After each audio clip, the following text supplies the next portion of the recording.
Today I'm going to talk about 3 books of ancient wisdom that you should read. The first book that I'm going to recommend is The Apology by Plato. The Apology it tells the story of Socrates at his trial. He was put on trial for corrupting the youth because he would go to all the wisest people of Athens and he would ask them questions and he would challenge their assumptions. And ultimately, he would show how their philosophy and how their underlying beliefs were incoherent.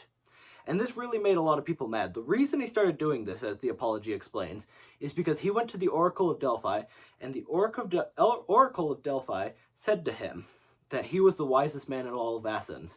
And he said, this can't be true. So he set out on a mission to prove that he wasn't the wisest man in all of Athens, by going around and questioning people, by trying to see who had true wisdom. And ultimately, what he realized is the reason that he was the wisest man in Athens is because he knew that he knew nothing, while everyone else believed that they were wise. That is the first book that I'm going to recommend, The Apology by Plato. And it's not that long. You could probably read it in one sitting. It's a great work. The second book of ancient wisdom I'm going to recommend is from the Bible. It's the book of Proverbs. So the book of Proverbs is said to have been written by Solomon. That is the ancient tradition, at least, behind it. Solomon is a man who is said, he was the son of David and the rightful king in line. And it was said that right when he was becoming king, God came to him while he was praying.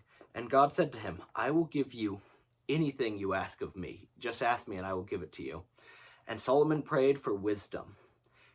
Now, God was very pleased because he could have asked for anything. He could have asked for the heads of his enemies, for great riches, for all of these things, but he asked for wisdom. And God thought that was the right answer.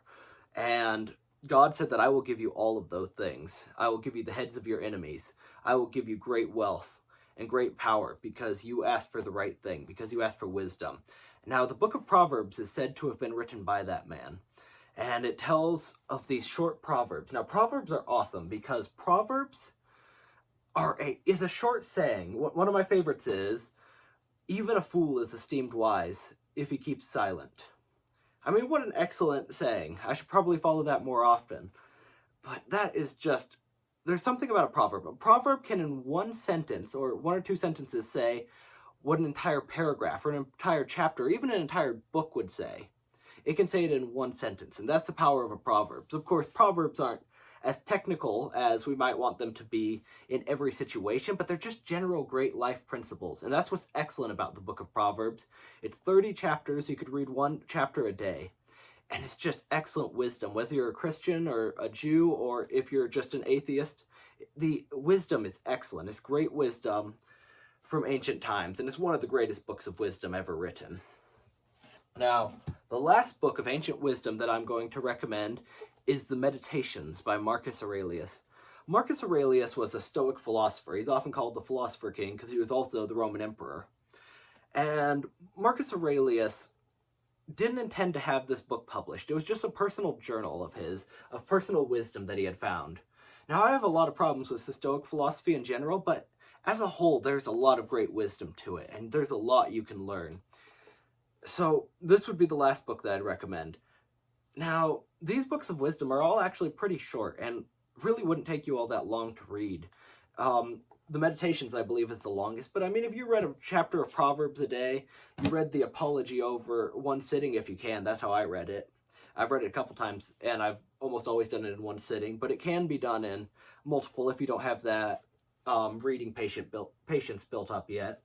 And then the Meditations by Marcus Aurelius, I don't believe it's all that long either. You can get through that in a week if you wanted to, or a month if you're willing to give yourself time and you haven't been reading heavily for a long time. But each of these books wouldn't be that difficult to get through quickly. I mean, you could get through all of these in a week if you had the time and the energy and the patience. So these are my 3 recommended books of ancient wisdom. Thank you for watching. Have a good day. Bye.